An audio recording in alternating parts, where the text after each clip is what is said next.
ሰላም ጤና ፍቅር ውድ በመላው ዓለም ለምትገኙ የዩቲዩብ ቻናል የቤተሰቦችና ታዳሚያን ለእናንተ በያላችሁበት እንዲበዛላችሁ መኝላችኋለሁ። እኔ ጸጋዬ አብራር ነኝ። ከሰሞኑ በክፍል 1 እና ክፍል 2 ወደ እናንተ ያደረስኩት ለእናንተው ክብር ሲባል ለመጀመሪያ ጊዜ በእኔ ቻናል በዚሁ ቻናል ወደ እናንተ ያደረስኩት በደራሲና ጸሐፊያችን ዘሪሁን ገመቹ ተከትቦ ወደ እናንተ የደረሰው አትሙችብኝ የተሰኙትን እንግዲህ ስራዎች ከላይ እንደጠቀስኩላችሁ ክፍል 1 እና ክፍል 2 አድርሻለሁ።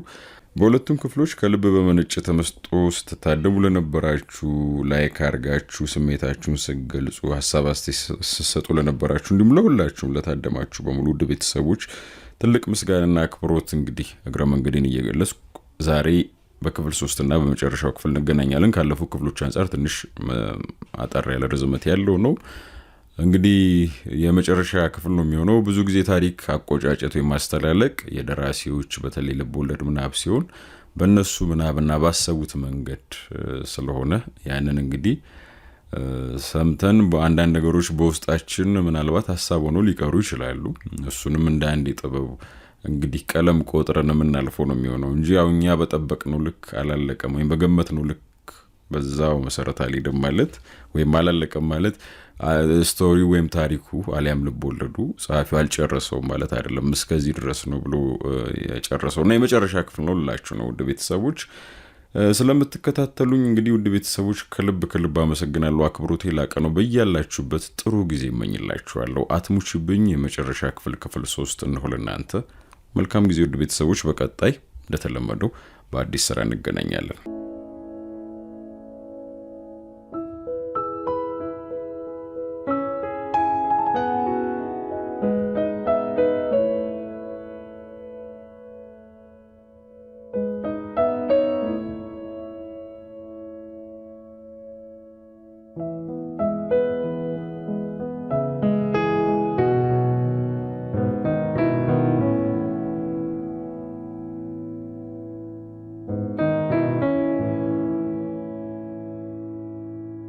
አሁን ትምህርቴን ጨርሼና ተመርቄ ሙሉ በሙሉ ወደ ደብረ ገነት ተመልሼ የቤተሰቤን ቢዝነስ ከአባቴ ጋር እየሰራው ነው። ልዕልና ኤዶምን ለመውለድ ባቋረጠችው 1 ዓመት ምክንያት አሁንም ካምፓስ ነች። ከ3 ወይም ከ4 ወር በኋላ ጨርሳ ትመረቃለች። ያኔም እንደሚፈጠር እግዚአብሔር ነው የሚያውቀው። ልጅ መውለድ አንድ ነገር ነው።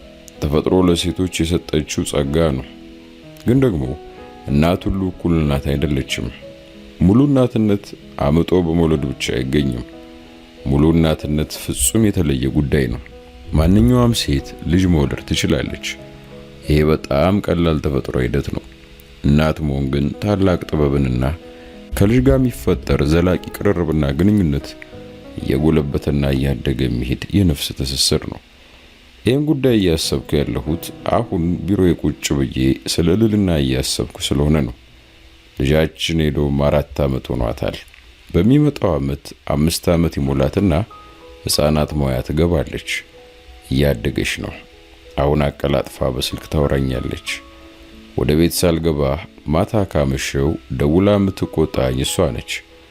ማታ እኔ እስክመጣ ድረስ ምግብ አትበላም። ወደ መኝታ ክፍሏ እሺ ብላ ገብታ ትተኛም። በስራ ስጨናነቁልና በጊዜ ወደ ቤቴ ገብቼ ከሷ ጋር ስላፋ ከአንድ ክፍል ወደ ሌላው ክፍል ስንባረር በቃ ምን ልበላችሁ ከኔ በላይ ደስተኛ የለም። ካመሸው ግን አኩርፋና ለምቦጫዋን ጥላ ነው ማግኛት። አንዳንዴም ሳሎን ሶፋ ላይ ተኝታ አገኛታለሁ። ከእናቷ ጋር ያላቸው ግንኙነት ግን ከጎረቤቶቻችን ጋር ካሉ ሰዎች የተለየ አይደለም። እማዬ ብላ የምትጠራው የኔን እናት ነው። እኔና እህቶቼ እማዬ ስንላት ሰማች፣ እሷም እማዬ አለቻት። በዛው አደገባት። እኔ በልዕልና ቦታ ብሆን በጣም ነበር መበሳጨው። እሷ ግን ምንም አልመሰላት።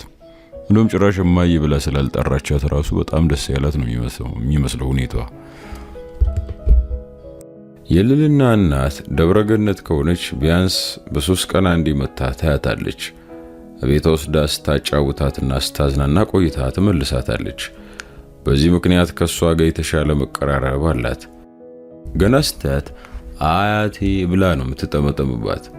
እናቷ ስትመጣ ግን እየተለጠጠች ጉንጯን ትሰጣታለች። ደግነቱ እሷም በ2 ወር ወይም በ3 ወር አንዴ ለዛውም ለምኛት ነው የምትመጣው። ሞባይሌን አንስቼ ቀጥታ ደወልኩ። እሺ እንዴት ነሽ ተማሪ? ሰላም ነኝ ሰራተኛ። ሁሉ ነገር አሪፍ ነው? አዎ። ኤዶም እንዴት ነች? ደህና ነች። በየቀኑ ነው የምታደርገው። ደግሞ ልክ እንዳንቺ ቀልጥፍጥፍ ያለች ብልጥ ልጅ የሆነች ነው አልኳት። እኔ ብልጥ ነኝ እንዴ? አዎ በጣም እንጂ። በእርግጠኝነት ነበር የመለስኩላት። ተሳስታል። ብልጥ በሆን ኖሮ ኬናን ሳይሆን አንተን ነበር ማፈቅረው። ያልጠበቁት መልስ እንደለመደችው ሰጠች። ፍቅር እኮ ከብልጥነትና ከሞኝነት ጋር ምንም የሚገናኝ ነገር የለውም ብለህ ነው? አዎ እንደዛ ነው። ግን አሁንም ትወጂዋለሽ እንዴ? ካፌ አዳልጦኝ የጠየኳት። ፍቅር እንዲህ በቀላሉ ማስወገድ የምንችለው ነገር አይደለም እባክህ። በተለይ መጀመሪያ ፍቅር መነሻው የልብ ደም ስር ነው በማለት ያለምንም ማወላወልና ይሉንታ የተለመደውን አይነት ልብ ሰባሪ መልስ ሰጠችኝ። እሱሳው ትክክል ነሽ። ያው እንግዲህ ክርስቲያን ተስፋ ይቆርጥ የሚባል የለ። አንድ ቀን በልብሽ ጥቂት የተለቀቀ ክፍል አገኝ ይሆናል ብዬ በማሰብ እየጠበቅኩ ነው እኔ ተናዘዝኩላት። ህይወቴ ውስጥ ሾልከ ጠልቀ ገብታል። መሞከር ያለብን ሁሉን ነገር እስከ ጥግ ሞክራል። እንደማይሳካም እያወቅክ ማለት ነው። ግን ደግሞ ተስፋ ቆርጥ። አሁንም ድረስ የጠየቅኩን ብቻ ሳይሆን ያልጠየቅኩን ነገር የምታደርግልኝ ላፈቅር ስላልቻልኩ ልትበቀልኝ ነው አይደለ? ያልጠበቅኩት ሌላ ሐሳብ። እኔ እንኳን እስካሁን በሆነውና በሚሆነው ነገር ሁሉ ደስተኛ ነኝ። ምን ይሆነኝ ብዬ ነው አንቺን ለመበቀል ማሰበው? በነፍሴ ማፈቅርሽ ብቸኛ ሴት ሆነሽ፣ በዛ ላይ እጅግ የማፈቅራትን መልአክ የሆነች ልጅ የሰጠሽኝ ሴት ነሽ። አንቺ በዙሪያ እስካለሽ ድረስ የማልቀበለው ቅድመ ሁኔታ የለም። ይህን ነገር ደጋግመህ ተናግራል። ትምህርቴን ጨርሼ ከተመረኩ በኋላ እንፋታለን። በቃ ይሄ ነው የኔ መደምደሚያ በማለት ንግግሯን ወደ ሌላ አቅጣጫ መራችው። እሺ በቃ እንግዶች መጡብኝ፣ ማታ ደውልሻለሁ። ስልኩን በፍጥነት ደገምኩት። ምንም የመጣብኝ እንግዳ የለም። ሁሉ ጊዜ በጣም ማራኪ በሆነ ጨዋታችን መሃል ድንገት ስለመለየትና ስለፍቺ አምጥታ ወሬ ስትሰነቅር እንዲህ ቀልቤን ነካ ያደርገኛል። ለዛ ነው ይሄን ዘዴ ተጠቀምኩት።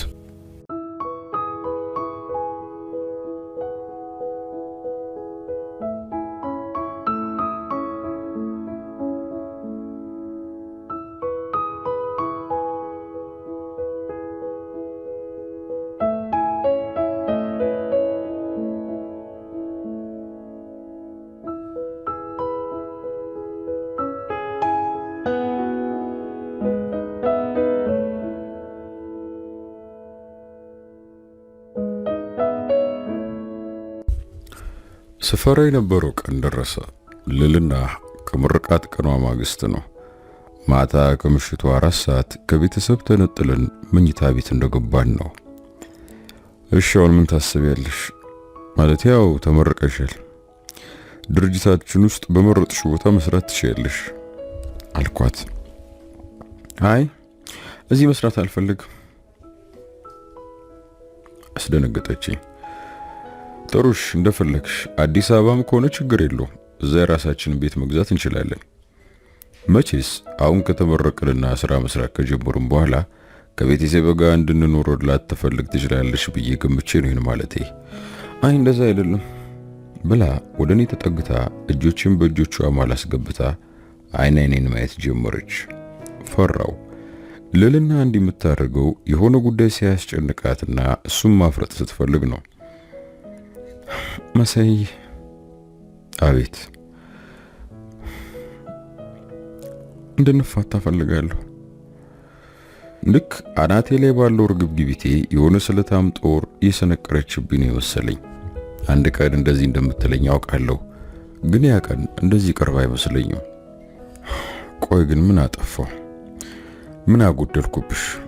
ንገሪኝ፣ አስተካክላለሁ ልልና ከዓይኖቿ እንባ እየረገፈ ችግሩ ካንተ ምንም የጎደለ ነገር ኖሮ አይደለም። አይታየም እንዴ? በህይወት እየተጫወትኩ እኮ ነው። የእውነት ማፍቀርና የእውነት ማግባት አለብህ። ልለቅ ይገባል። ከዚህ በላይ ራስ ወዳድ መሆን አልፈልግም። ግን እኮ እኔ የእውነት ማፈቅረው ደግሞ አንቺን ነው። የማፈቅርሽ ደግሞ በልቤና በአእምሮ አይደለም። እኔ አንቺን ማፈቅርሽ በነፍሴ ነው። ያን ያደረኩት አንድ ቀን አይምሮዬ ስለ አንቺ ሊረሳ ይችላል ብዬ ስለምፈራ ነው። በልቤም ላፈቅርሽ ያልሞከርኩት አንድ ቀን መምታቱን ስለሚያቆም ነው። ነፍሴ ግን ዘላለማዊ ነው። አንቺን ማፍቀር የምፈልገው ለዘላለም ነው። በዛ ምክንያት ነው በነፍሴ ላፈቅርሽ ወሰንኩት። እና ወዴት ነው ጥለሽኝ የምትሄጂው ልዕልና? ተንሰቅስቃ አለቀሰች። ለረጅም ደቂቃ አነባች። እኔም አብሬያት አለቀስኩ። እንደምንም ጉሮሮዋን ጠራረገችና ለማንኛውም አሁን ለአንድ ወር ዱባይ አባቴ ጋር ደርሼ መምጣት እፈልጋለሁ። እስከዛ በደንብ አስብበት። እኔ ውሳኔን አሳውቂያለሁ። ዱባይ ልትሄጂ ነው እንዴ? መቼ? ከ3 ቀን በኋላ። ከፈቀድክልኝ ልጄን ይዤ መሄድ እፈልጋለሁ። አባቴ ሊያያት በጣም ጓጉቷል። በጥያቄዋ ክውን ያልኩት። ምን ነው ደነገጥክ? አያማ እንዴት ይሆናል? የግድ እሷን ይዣት ሄዳለሁ ምትይ ከሆነ እኔም አብሬያችሁ እመጣለሁ። ፈገግ አለች። ይዛብኝ ትጠፋለሽ ብለህ ፈርተህ ነው አይደለም? እንጂ አላውቅም። ብቻ ያን ያህል ርቀት ተለይታኝ እንድትሄድ አልፈልግም። ገብቶኛል። በቃ ታስብ። ይዣት አልሄድም። ከናፈቀችው ራሱ መጥቶ ያት አለችኝ። በፎይታ ረጅም ትንፋሽ ተንፍሼ ስለተረዳሽኝ አመሰግናለሁ አልኳት። አይ ምንም ምስጋና አያስፈልግም። ብዙ መስዋዕትነት የከፈልክባት ልጅ ነች። መቼም ካንተ ልነጥላት አልፈልግም። ከተፋታም በኋላ ስትናፍቀኝ መጥቼ ከማየት በስተቀር ልወስዳት አልሞክርም። በዚህ እርግጠኛውን አለችኝ። የሆነ ትልቅ ሸክም ከጫንቄ ወረደልኝ መስሎን የተሰማኝ። በረጅሙ ተነፈስኩ። ልጄን ይዤ ወደ መዝናኛ ቦታ ወጣ ብዬ ነው። በወር አንድ ቀን እሁድን ጠብቅና ይዣት ወጣና የቀኑን ግማሽ ያለችኝን ቦታ እየወሰድኩ የጠየቀችኝን ሳልሰሰት እየገዛሁላት አብሬያት አሳልፋለሁ። አብረን የምንውልበትን ቀን እንደ ዓመት በዓል በናፍቆትና በጉጉት ነው የምትጠብቀው። ከኔ ጋር የዋለች ቀን በቃ ስትፈነጥዝ ዓለምን ጠቅላላ በእጁ የጨበጠች ነው የሚመስላት። አባዬ ይሄን ግዛልኝ፣ አባዬ እንዲያደርግልኝ ስትለኝ ነፍሴ ሐሴት ታደርጋለች። የሚገርመው አብረን የምናሳልፍበት ቀን ለሷ ብቻ ሳይሆን ለኔም በተመሳሳይ ጭንቀቴን ሁሉ ማራገፍበትና መንፈሴን ማድስበት ቀን ነው። እሷ ባትኖር ኖሮ ምን ሆን ነበር ብዬ ራሴን ጠይቃለሁ። ማለቴ የልዕልናን ናፍቆት እንዴት ወጣው ነበር። ይኸው ለአንድ ወር ብላ ዱባይ ከሄደች 8 ወር ሊሞላት ነው። ቤተሰቦቼ በማዕከላችን ያለውን ጉድ ስለማያውቁ በየምክንያቱ መቼ ነው የምትመጣው? ምን አይነት ትዳር ነው እናንተስ? አንተ ባትናፍቃት ልጇ አትናፍቃትም እንዴ እያሉ ይጠይቁኛል። እኔም በእነሱ ቦታ ብሆን ከዛ በላይ ነበር የምጠይቀው። በኋላ ሲቸግረኝ አንድ ኢንተርናሽናል ድርጅት ለ2 ዓመት የሚቆይ ኮንትራት ስራ አግኝታ ነው። በቀላሉ የሚገኝ ስራ እድል ስላልሆነ እኔ ነኝ ስራ ያልኳት። ከ2 ዓመት በኋላ አሪፍ ልምድ ስለሚኖራት ወደዚህ ተመልሳ የራሷን ካምፓኒ ታቋቁማለች ያልኩ ዋሻቸው ጀመር። በወር አንድ ቀን ወይም በ2 ወር አንዴ አዲስ አበባ ሄድና ራሴው ልብስና ሌሎች ስጦታዎች በገፍ ሸምቼ ልዕልና ከዱባይ ልካላችሁ ነው ብዬ ከልጃችን ጀምሮ ለቤቱ ሰው ሁሉ አድላለሁ። እሷ እንኳን እንዲህ ልታስብ ስልክ እንኳን በወር አንዴ ነው የምትደውልልኝ። ክፋቱ አለመደወሉ አይደለም፣ ስደውልላትም አታነሳልኝም እና ደውላም የምናወራው ወሬ እንደ ድሮ በሳቅና በጨዋታ የደመቀ አይደለም። በጣም ብስጭ ሆናለች። የሆነ ከባድ ነገር እንደበደልኳት እንዲሰማኝ ነው የምታደርገው። አውርተን ስንጨርስ በሰላምታ ሳይሆን በፍቺ ወሬ ነው የምንዘጋው። ይሄ የፍቺ ወሬ ከወሬነት አልፎ ወደ ተጨባጭ እውነት እየቀረበ ነው። ከሳምንት በፊት አንድ ሰው ከአዲስ አበባ ደውሎልኝ የልዕልና ጠበቃ እንደሆነና የፍቺ ሂደቱን እንዲያስፈጽምላት ውክልና እንደሰጠችው ነግሮኝ በሂደቱ ላይ መነጋገር እንደሚፈልግ ስለጠየቀኝ ነገ አዲስ አበባ ሄጄ ላገኘው ተቀጣጥረናል። አሁን እኔም ተስፋ እየቆረጥኩ ነው። የዚህ ሁሉ ዓመት ተሞክሮ ጠብታ ተስፋ ሊያመጣ ያልቻለ ነገር የሙጥኝ ብሎ ማስቀጠል እርባን እንደሌለው ራሴን አሳምኛለሁ። ፍቅር የሚወዱትን ሰው ማግኘት ብቻ ሳይሆን እንዲሄድ መፍቀድም ጭምር ነው። ስለዚህ ትሄድ ለቃታለሁ። ከዚህ በላይም ራሴንም እሷንም ማሰቃየት አልፈልግም ብዬ ወሰንኩ። ችግሩ ግን ልጄን ስጠኝ ካለችኝስ የሚል ቀፋፊ ጥያቄ ወደ አይምሮ የመጣ። እንደዛማ አታደርጉም። ለራሴ ጥያቄ ራሴው መልስ እሰጣለሁ። ግን ብታደርገውስ? አባት ነኝ ብዬ እንኳን መከራከር አልችልም። ዲኤንኤ ምርመራ ሲደረግ አየር ላይ ባዶ እጄን ቀራለሁ። ሐሳቡ ብቻ ጭንቅላቴን መታኝ። አታደርገውም እንጂ እሷም ሆነች ኬና ልጅ አለም ብለው ፊቴ ከቆሙ እየወደድኳቸው ገድያቸው ሞታለሁ። በሕይወቴ ሰው ስለ መግደል ሳስብ የመጀመሪያ ነው። በሄዶም ከመጡብኝ ግን ማንኛውንም ነገር ለማድረግ አላቅማማም። እንደዛ ራሴን አሳመንኩና ከሌሎች ልጆች ጋር ዥዋዥዌ ወደምትጫወተው ልጄ ተንቀሳቀስኩ። ዜናውን ስሰማ ለሥራ ጉዳይ አዲስ አበባ ነበርኩ። ሌሊቱን ሙሉ መጠጥ ሲጠጣ እንዳደረ ሰካራም ሰው ነው ሰማይ ምድሩ የዞረብኝ። በእጄ በያዝኩት ስልክ ሬዲዮ ሳዳምጥ ነው ዜናውን የሰማሁት። ታዋቂው የመስመር አጥቂና የቀድሞ የአዳማ ከነማ ተጫዋች የነበረው ባለፉት 5 ዓመታት በደቡብ አፍሪካ ለተለያዩ ክለቦች ሲጫወት የነበረው ኬና ለረፍት ወደ ኢትዮጵያ በመጣ በሁለተኛ ወሩ ከቦሌ ወደ መገናኛ በሚሄድበት ጊዜ 22 አካባቢ መኪና አደጋ ደርሶበት ቤተዛታ ሆስፒታል የሕክምና እርዳታ እየተደረገለት ይገኛል። ከእግር ኳስ ተጫዋቹ በተጨማሪ 3 ሰዎችም ጉዳት ደርሶባቸዋል። ተጨማሪ መረጃ በጉዳዩ ላይ ስናገኝ እናሳውቃቸዋለን ይላል። በጣም ከመደንገጥ የተነሳ በእጄ ውስጥ የነበረው ስልክ ተንሸራቶ ተከሰከሰ። ሰዎች ናቸው አንስቶ የሰጡኝ። ቀጥታ መኪና ውስጥ ገብቼ ወደ ቤተ ዛታ በውር ድንብር መንዳት ጀመርኩ። መሪ የጨበጡ እጆቼ እየተንቀጠቀጡ ነው። እኔ ራሴ መሪውን መቆጣጠር አቅቶኝ ከአንድ መኪና ጋር ተላትሜ እንደ ጓደኛ አይነት ዕጣ እንዳይደርሰኝ እየፈራው ነው። እንደምንም ደረስኩ። መኪናዬን ፓርክ አድርጌ ወደ ህንጻው ገባው። ሪሴፕሽን ሄጄ ጠየቁ። ሕክምና የሚሰጥበት ክፍል ተነገረኝ። ወደዛው ተንደርድሬ ሄድኩ። ልክ በራፉ ላይ ስደርስ የምወደው ጓደኛዬ ወይም ሚዜ የሚስጥር ተጋሪ በአልጋ ላይ ተዘርግቶ በነጭ አቡጀዴ መላ አካሉ ተሸፍኖ በሁለት ነርሶች እየተገፋ ሲወጣ ደረስኩ። አባቱ ሬሳውን ለማስቆም እያስቸገረ ይጮሃል። ብቸኛ ልጅ፣ አንድ ልጅ እያለ ወለሉን እያሰሰ እያለቀሰ ነው። እኔ ደንዝዣለሁ። ራሴን ስቼ ለመውደቅ ጥቂት ነበር ይቀረኝ። ግን አባቱን ሳየው መጠንከር እንዳለብኝ ለራሴ ነገርኩት። ጋሽ ተረጋጋ ብዬ እጄ ክንዱን ይዤ ልደግፈው ሞከርኩ። እኔ መሆኔን ሲያውቅ ባሰበት። መሳይ ጓደኛ እኮ ሄደ፣ ልጄ ጥሎኝ ሄደ እያለ ይነፈርቃል። ተቃቅፈን ለረጅም ደቂቃ ተላቀስን። ኬናን ከሕክምና መስጫ ክፍል ወደ ሬሳ ማቆያ ክፍል አዘዋወሩትና ክፍሉን ቆለፉብን። ለ30 ደቂቃ ተቃቅፈን ተላቀስን። ይሄ ሰውዬ እንደ እናትም እንደ አባትም ሆኖ ያሳደገውን ልጅ ነው ያጣው።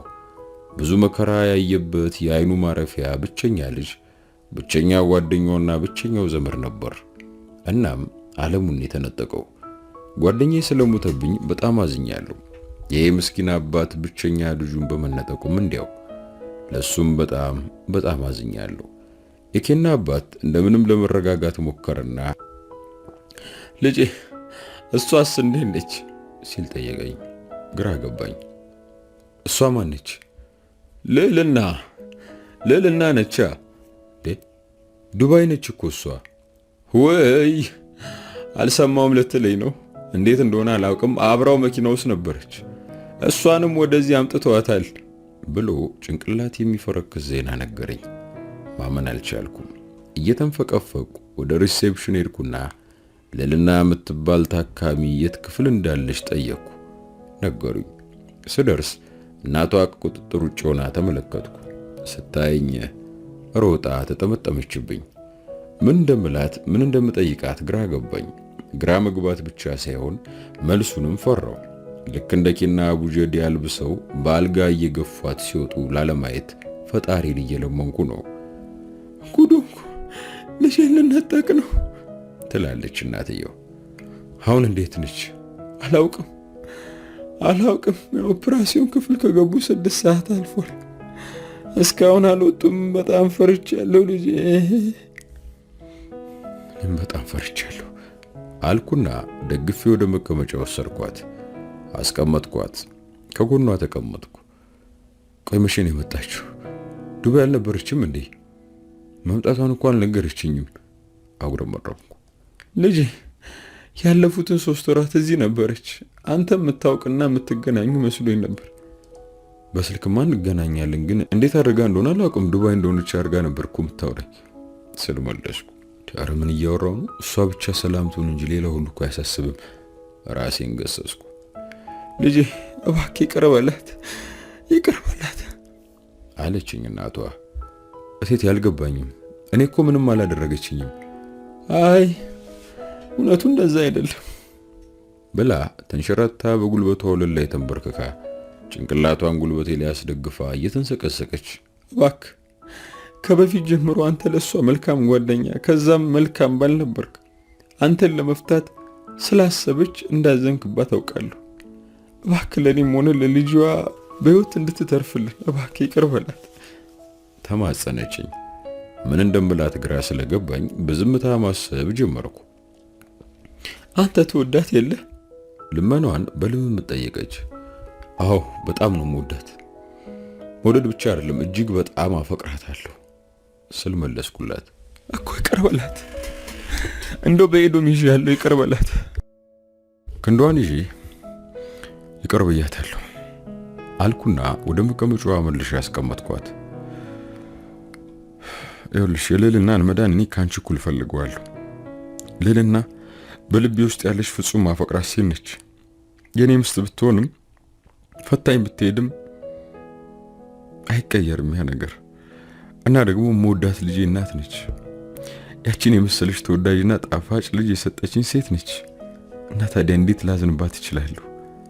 ወሬን ሳልጨርስ የቀዶ ጥገና ክፍል ተከፈተ። ሁለታችንም ከተቀመጥንበት በርግገን ተነሳንና ከበራፉ ደረስን። ዶክተሩ ቀዶ ጥገናው በስኬት እንደተጠናቀቀና ቀጣዮቹ 48 ሰዓታት ወሳኝ እንደሆኑ ነገረን። ተቃቅፈን ሁለተኛ ዙር ተላቀስን።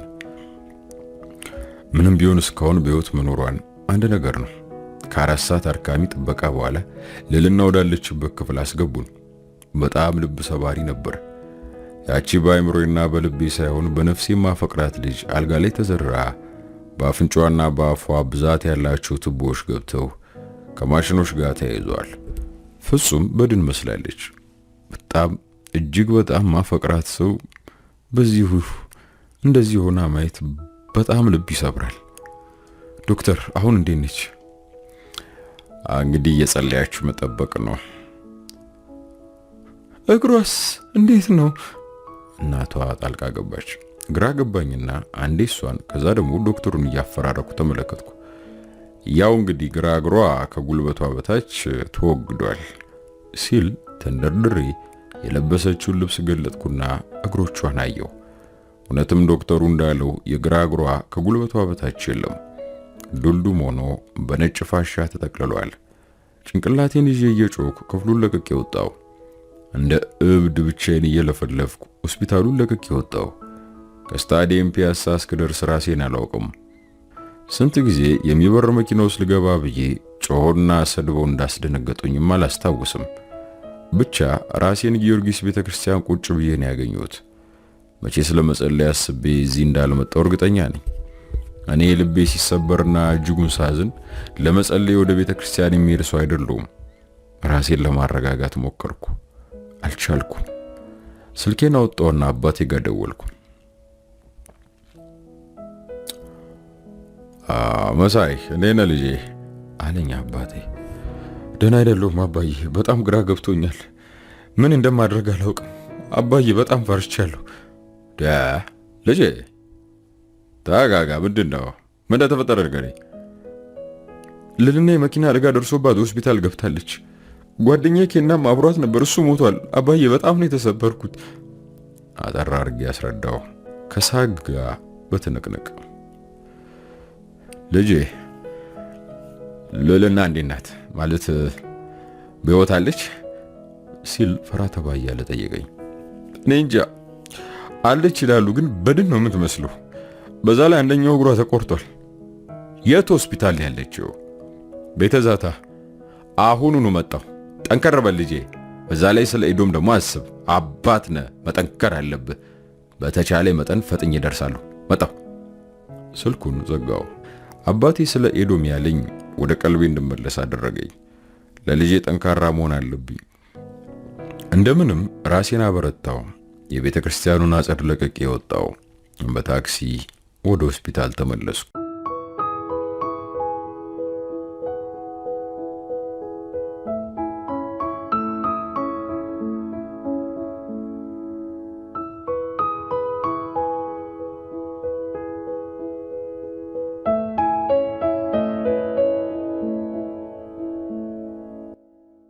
ከባድ 3 ወር ነው ያሳለፍኩት። ጓደኛዬ ኬናን ቆሜ ቀብሬያለሁ። ገና ተጫውቶ ያልደከመው ከዓመታት በፊት ለአባቴ ማድረግ ያለብኝ ብሎ በዝርዝር ያስቀመጣቸውን ቢያንስ 8ቱን እንዳሳካ አውቃለሁ። አባቱን ከድህነት ማላቀቅ ችሏል። በርግጥ ቤት ገዝቶለታል፣ መተዳደሪያ ድርጅት ከፍቶለታል፣ ሚስት እንዲያገባና አንድ ልጅ እንዲወልድ አድርጓል። እንግዲህ ይሄ ሁሉ ያደረገው ፕሮፌሽናል ተጫዋች ሆኖ በሀገር ውስጥና በውጭ ባሳለፋቸው 6 ዓመታት ነው። ምናልባት ከ1 ወይም ከ2 ዓመት በኋላ ስለራሱ የህይወት ግብና ደስታ ማሰብ ይጀምራል የሚል ግምት ነበረኝ። ግን ይሄው ለራሱ ምንም ነገር ማድረግ ሳይችል ገና በ26 ዓመቱ ተቀጨ።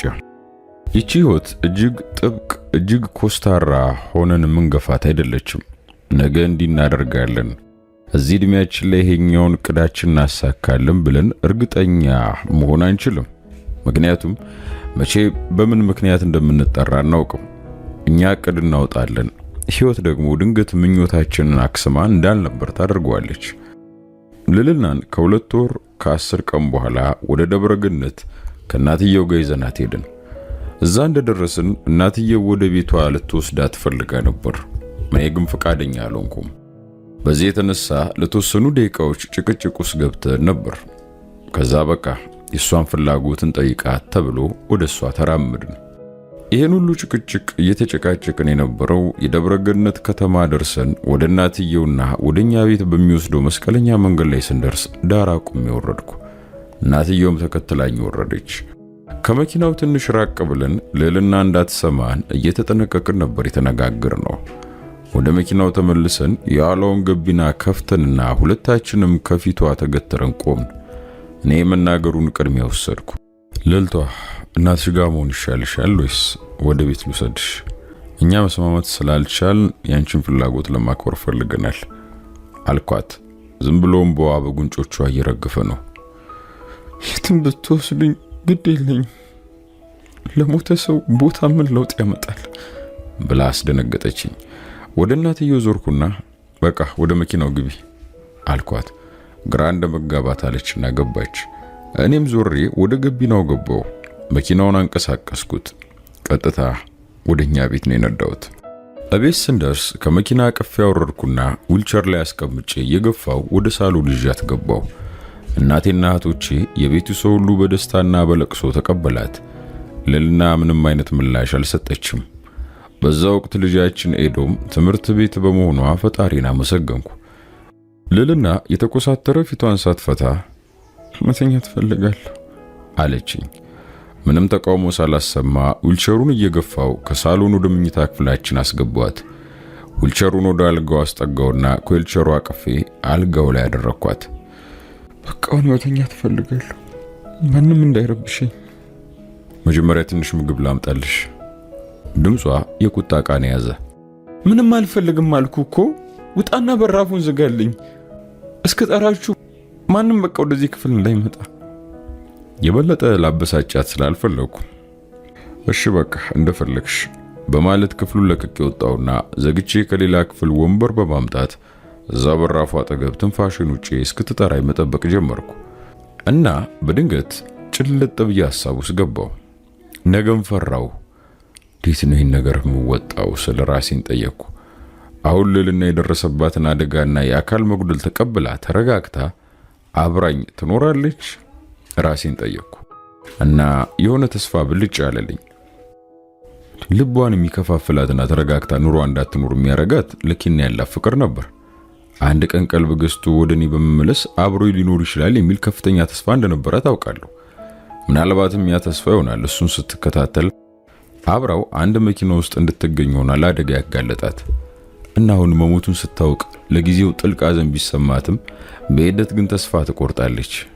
ከዛ ቢያንስ ስለ ልጇ ማሰብ ትጀምራለች። ለልጇ ስትል ከኔ ጋርም በቋሚነት ለመኖር ተወስን ይሆናል። እናም በሂደት በልቧ ጥቂትም ቢሆን ቦታ ለኔ ሊኖራት ይችላል። የፍቺውን ሂደት ልታቋርጠውና እንደ ባል ልትቀበለኝ ትችል ይሆናል። እናም ከኤዶም በተጨማሪ ሌላ 1 ወይም 2 ልጅ ልትወልድልኝ ትችል ይሆናል። ይህም በማሰቤ ብቻ ልዩ የደስታ ስሜት በውስጤ ሲጥለቀለቅ ተሰማኝ። ፈጣሪ ፈቅዶ እሷ ልቧን ወደ እኔ ብትመልስ፣ እኔ ደግሞ በዊልቸር ሄደች በክራንች አይጨንቀኝም ነበር። እንደ ንግሥት ተንከባክቤ አንደላቀቅ ያኖራትም ነበር። በህይወቴ በጣም አስቸጋሪ ወራቶችን እያሳለፍኩ ነው። እኔ ብቻ ሳልሆን ቤተሰቦቼም በእኔ ምክንያት እየተሰቃዩ ነው። ልዕልና ከቁጥጥር ውጭ ሆናለች። ከሆስፒታል ወጥታ ወደ ቤት ከገባች በኋላ አንድ ቀን እንኳን ከክፍለ ወጥታ አታውቅም። ከአልጓ እንኳን የምትወርደው ሽንት ቤት ለመሄድ ብቻ ነው።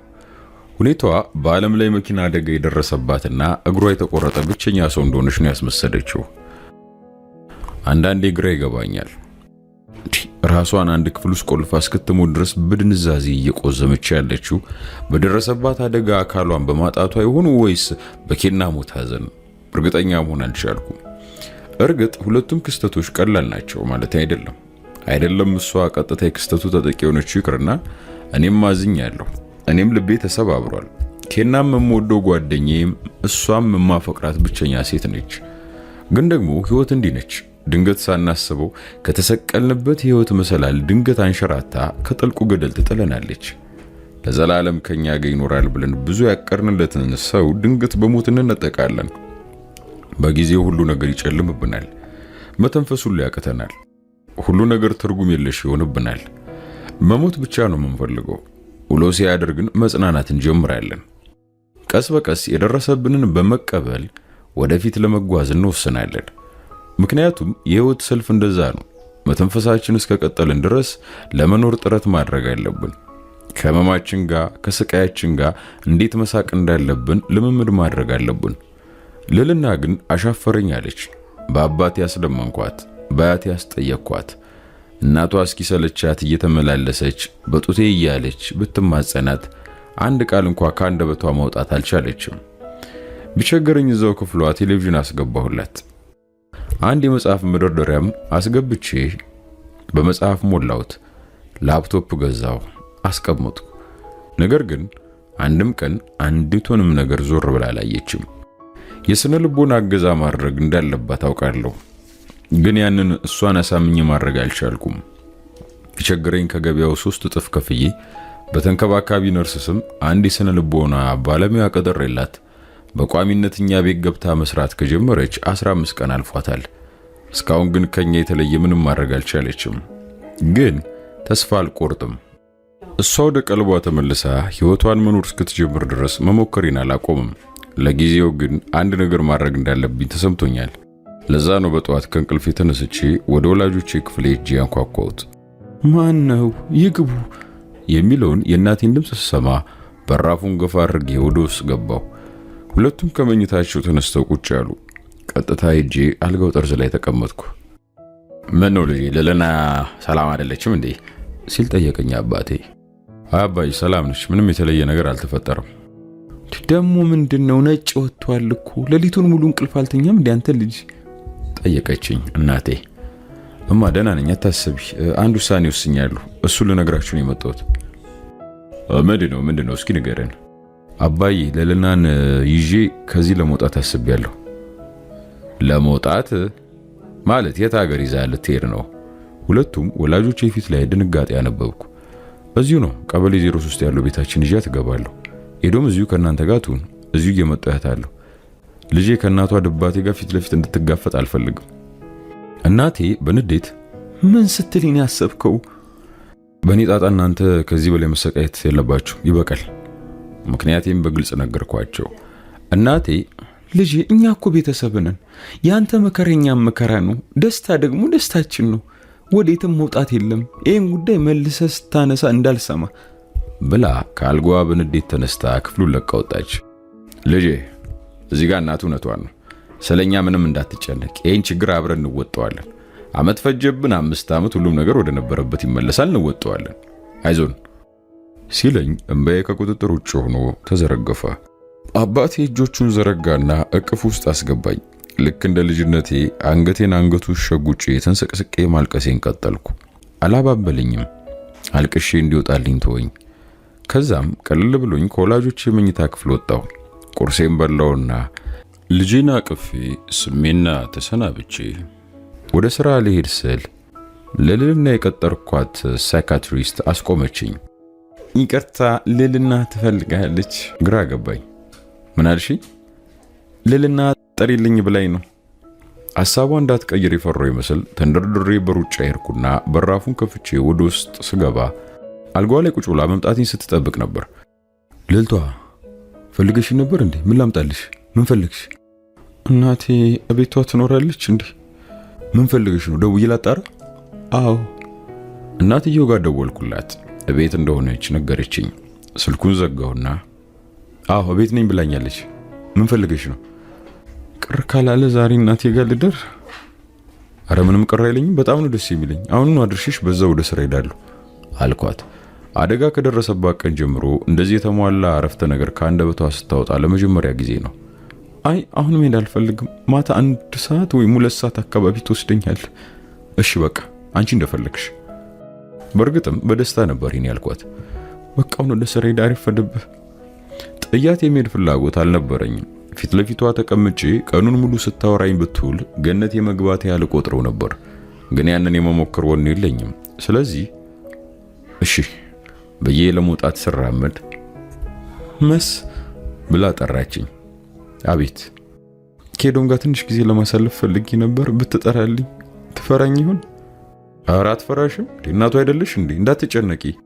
እኔኮ እንዳትጨነቂ ብዬ የከለከልኳት እንጂ እሷ ሁሌ ልታናግርሽ ትፈልጋለች። አሁንማ እይታ አመጣልሻለች አልኳት። አመሰግናለሁ። እኔ ነኝ የማመሰግነው። ይችን ያህል ስለወራሽ በጣም ደስ ብሎኛል ብዬ ወጣው። ለማዬ ኤዶምን አባብላ እንድትወስድላት ነገርኳትና እንደ ልጅ እየፈነጠስኩ ወደ መኪና ያርኩ። መኪና ሳይሆን አውሮፕላንም አብሮ ነው የመሰለኝ። እናትየው ጋር ድጋሚ ደውዬ ማታ ልልናን ይዣት እንደመመጣና ያንን የፈለገችው ራሷ እንደሆነች ስነግራት ከመጠን ያለፈ ልልቷ ጆሮዬን አሳመመኝ። እንዲህ ብትደሰት አይፈረድባትም።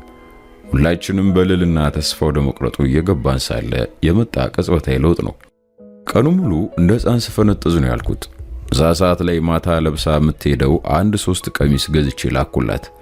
እንደ እውነቱ ጫማም ገዝቼ ልልክላት አስቤ ነበር። ግን ድንገት ከአንደኛው እግሯ መቆረጥ ጋር እያይዛው ትንሽ የተነቃቀው ስሜቷ መልሶ ይደፈርሳል ብዬ አሰብኩና ተውኩት።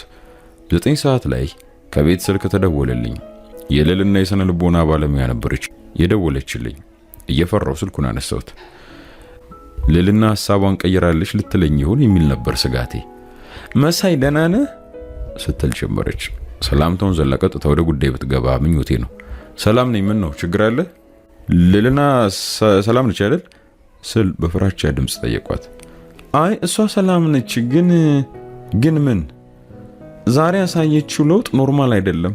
ከልጇ ጋር ከ2 ሰዓት በላይ በፈንጠዝያ ስትጫወት ነበር። ከእናት ጋርም ሲያወሩ ነበር። የቤቱ ሰው ሁሉ በየተራ ገብተው ሲያወሯትና ኖርማል ሆና ስታወራቸው ነው ያለችው በማለት ስጋቷን ነገረችኝ። እና እኮ በጣም አስደሳች ነው። ይሄን አልነበር እንዴ የምንፈልገው? አዎ ይኸውልህ መሳይ ይገባኛል፣ የምንፈልገው ይሄን ነው። ግን እንደዚህ አይነት ቅጽበታዊ ለውጥ ያልተለመደ ነው። በ180 እየበረርክ ድንገት ፍሬን አፍነ ስትይዝ ማለት ነው። አየህ ይሄ ለውጥ ወዴት እንደሚያመራ መገመት ከባድ ነው ብላ በምሳሌ ልታስረዳኝ ሞከረች። ለማለት የፈለገችው በደንብ ገብቶኛል። እናም ደግሞ ትክክል እንደሆነች አሳምናኛለች።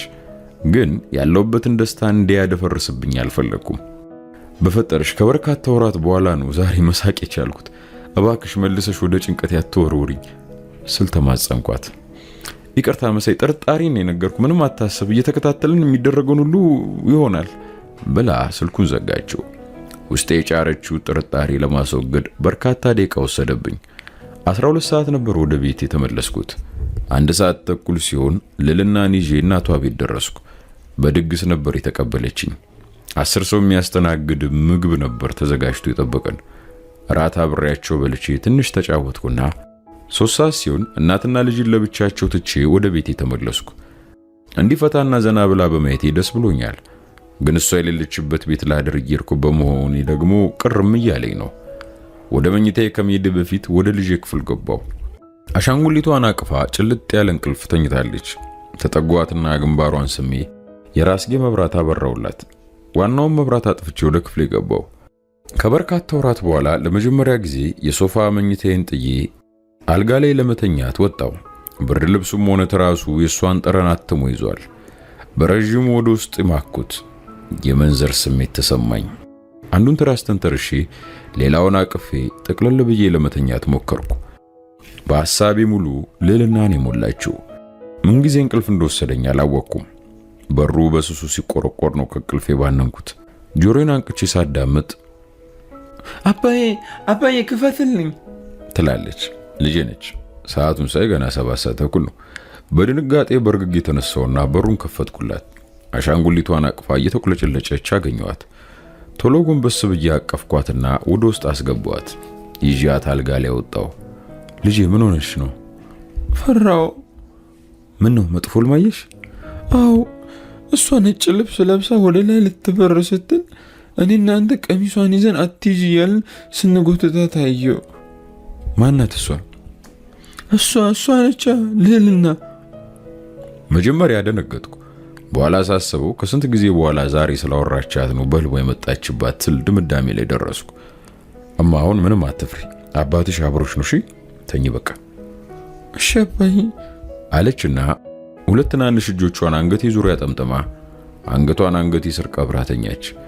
እንቅልፍ የወሰዳት መስሎኝ ነበር፣ ግን ከ10 ደቂቃ በኋላ አባዬ ስትል ጠራችኝ። ወይ ኤዶሜ እንቅልፍ እምቢ አለሽ እንዴ? አላለኝም። አሁን ጠዋት ሆኗል እንዴ? ያልጠበቅኩትን ጥያቄ ጠየቀችኝ። አይ ገና ነው። እሺ ጠዋት ሲሆን አስታውሰኝ እንዳረሰው። ምንድነው ማስታወሰው? ጠዋት ሲሆን ለአባትሽ ስጩ ብላኛለች። ምንድነው ስጩ ያለች? አይ ጠዋት ሲሆን ነው ያለች።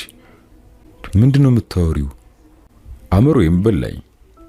ኤዶሜ ወይ አባዬ አሁን ጠዋት ሆነ ስላት ብርግግ ብላ ከተኛችበት ተነሳችና ከቀፌ ወርዳ ከአልጋ ላይ ወረደች።